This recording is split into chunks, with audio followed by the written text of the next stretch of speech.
ہدایت النفس بعد خراب البدن اما ان تفسد او تتعلق ببدن آخر على سبيل التناسخ او تبقى موجودة بلا تعلق.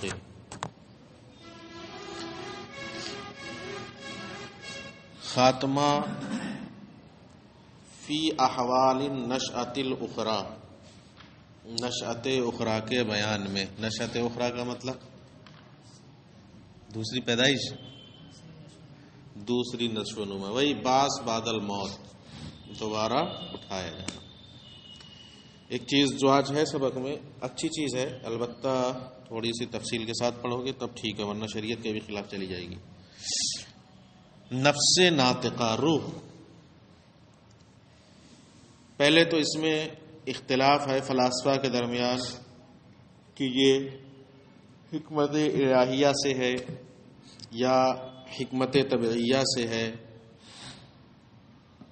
علامہ حجت الاسلام امام غزالی رحمۃ اللہ تعالی علیہ تحافۃ الفلاسفہ جو ان کی کتاب ہے جس میں فلسفیوں کا رد ہے، اس میں انہوں نے نفس کو طبعیات ہی میں ذکر کیا ہے کہ وہ حکمت طبعیہ سے،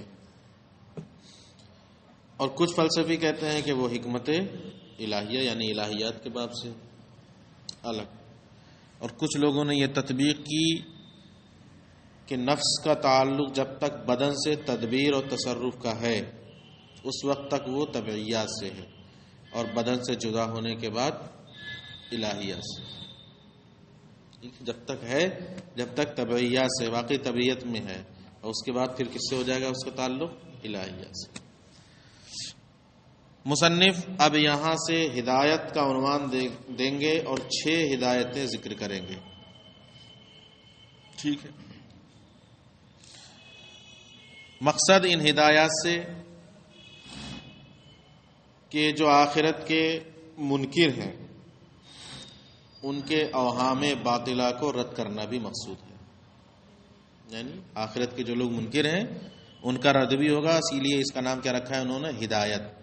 اور یہ سب ہدایتیں ہی آئیں گی آخری کتاب تک. ان سے ایسی ہی چیزوں کا ثبوت ہوگا جس کے کچھ لوگ منکر ہیں، تو ان کا رد کرنا مقصود ہے، اس لیے اس کو کس کا نام دیا ہے؟ ہدایت کا دیا. اب ہر ہدایت الگ الگ طریقے سے تفصیل آئے گی. پہلی ہدایت اس بارے میں ہے کہ بدن کے خراب ہونے کے بعد نفس کا کیا ہوتا ہے. یہ بھی بدن کے ساتھ فنا ہو جاتا ہے یا باقی رہتا ہے؟ اور باقی بھی رہتا ہے تو کس طرح سے؟ تناسخ کے طور پر باقی رہتا ہے یا بدن سے بالکل الگ ہو کر باقی رہتا ہے؟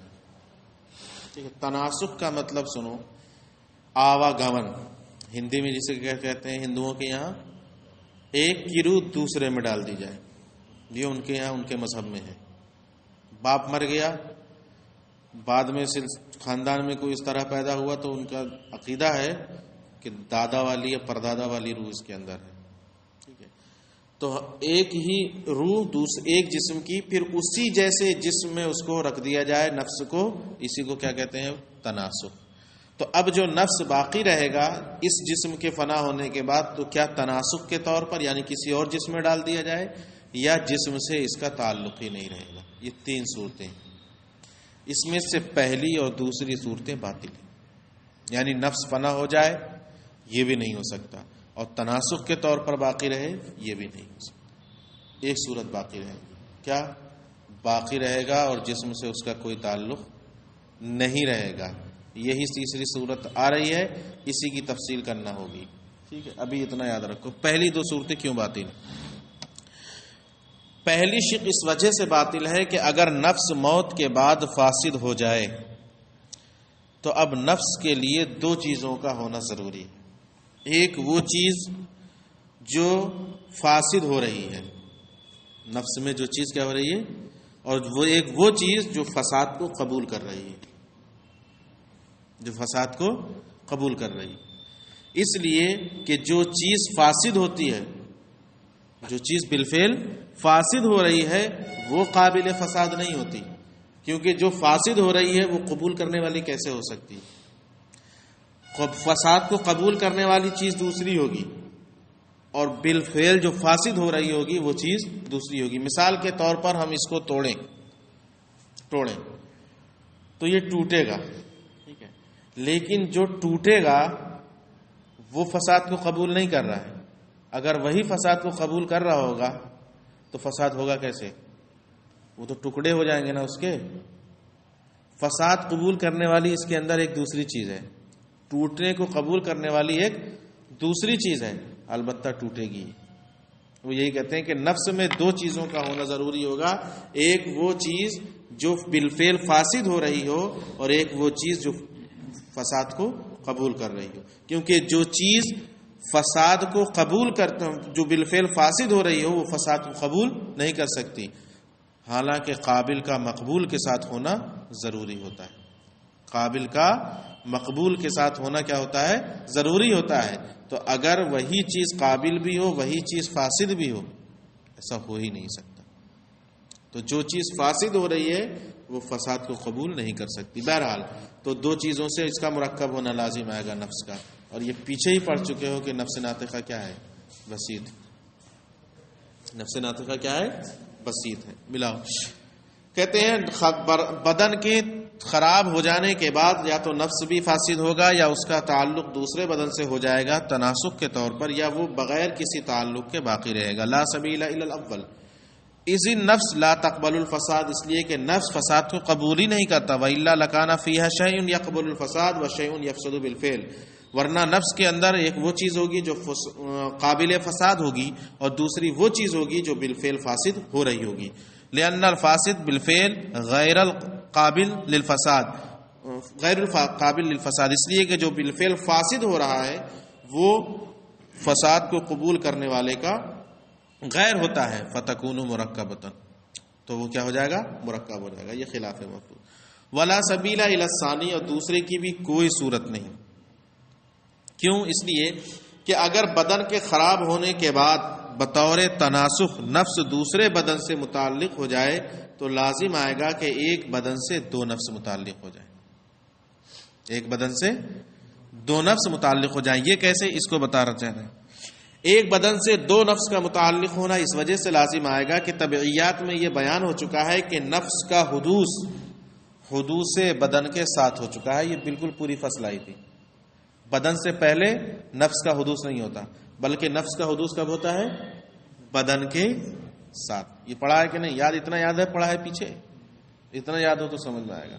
تو نفس کا حدوث بدن کے ساتھ ہی ہوتا ہے، اس طور پر کہ جب بدن میں نفس کو قبول کرنے کی صلاحیت اور استعداد ہو جاتی ہے تب بدن کو نفس کے ساتھ کیا کر دیا جاتا ہے؟ پیدا کیا جاتا ہے، وجود دیا جاتا ہے. یعنی بدن کے اندر جب نفس کو قبول کرنے کی استعداد اور صلاحیت ہو جاتی ہے تب کیا کیا جاتا ہے؟ مبدأ مفیز کی جانب سے، وہی عقل اول مان لو یا عقل فعال، عقل عاشر آخری والی، مبدأ مفیز کی طرف سے اب بدن کے ساتھ اس نفس کا کیا ہوتا ہے؟ فیضان ہوتا ہے. تو اب اگر جو اس بطور تناسخ اسی بدن سے ایک دوسرا نفس بھی متعلق ہو جائے تو لازم آئے گا کہ ایک ہی بدن سے دو نفس متعلق ہو جائے. بھائی ایک نفس تو وہ ہو گیا جو بدن کے ساتھ وجود میں آیا، وہ تو مبدأ مفیز کی جانب سے ہوا. اب ادھر کوئی مرا اور اس کا بھی اسی کے ساتھ جوڑ دیا تو دو ہو جائیں گے کہ نہیں ہو جائیں گے؟ ایسا ہو سکتا ہے؟ نہیں ہو سکتا.